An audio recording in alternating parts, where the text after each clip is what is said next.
أعوذ بالله من الشيطان الرجيم بسم الله الرحمن الرحيم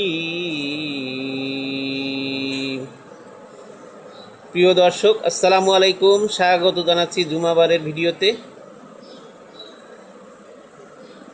রব্বি ইশরাহ লি সাদরি ওয়া ইয়াসসির লি আমরি ওয়াহলুল উকদাতাম মিন লিসানি ইয়াফকাহু কওলি।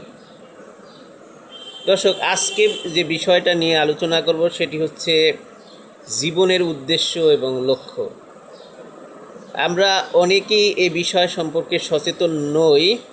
আসলে আল্লাহ কেন আমাদেরকে সৃষ্টি করেছেন? আমরা বস্তুবাদী বেশিরভাগ মানুষই হয়ে পড়েছি যে কে কত টাকা ইনকাম করে, কার স্ট্যাটাস কত, কার আভিজাত্য কীরকম আছে, এই বিষয় নিয়ে এত বেশি ব্যস্ত হয়ে পড়েছি, জীবনের যে লক্ষ্য উদ্দেশ্য কী সেটা ভুলে বসে আছি। আর সেই কারণেই আজকের বক্তব্য। সূরা আজ-জারিয়াত 56 নম্বর আয়াতে আল্লাহ এই বিষয়ে বলেছেন, ওয়ামা খলাকতুল জিন্না ওয়াল ইনসা ইল্লা লিয়াবুদুন। আমি জিন ও মানব জাতিকে কেবল আমারই ইবাদতের জন্য সৃষ্টি করেছি। এটা অন্যভাবে অনুবাদ করলে হয়, আমার ইবাদত ছাড়া অন্য কোনো কারণে সৃষ্টি করিনি মানুষ এবং জিন জাতিকে, মানে শুধুমাত্র ইবাদতের জন্য সৃষ্টি করেছি। এটা আল্লাহ কিন্তু স্পষ্ট করে দিয়েছেন যে কী জন্য সৃষ্টি করেছেন তিনি।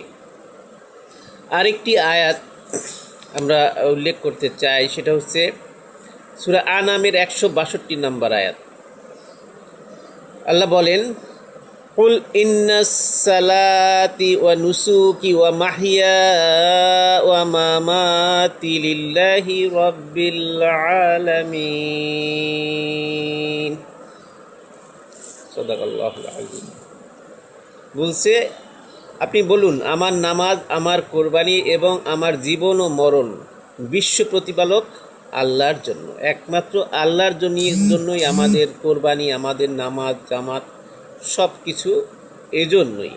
সুতরাং আল্লাহ আমাদের যে সৃষ্টি করেছেন, কেন করেছেন তিনি তার বক্তব্যে কোরআনের মাধ্যমে আমাদের জানিয়ে দিয়েছেন। তার রসুলের মাধ্যমে কিভাবে এই লক্ষ্য অর্জন করা যায় সেটা দেখিয়ে দিয়েছেন। সুতরাং আমাদের আর দ্বিধা দ্বন্দ্ব করলে চলবে না। কিন্তু অনেকের প্রশ্ন আসতে পারে, তাহলে কেন আপনি পড়াশোনা করলেন, কেন চাকরি করেন, আবার বেতন পান, আবার অনেক কিছু কেনা ক্রয় করেন, এ নিয়ে সময় দেন কেন? প্রশ্ন আসতে পারে, অনেকে প্রশ্ন করে বসবে।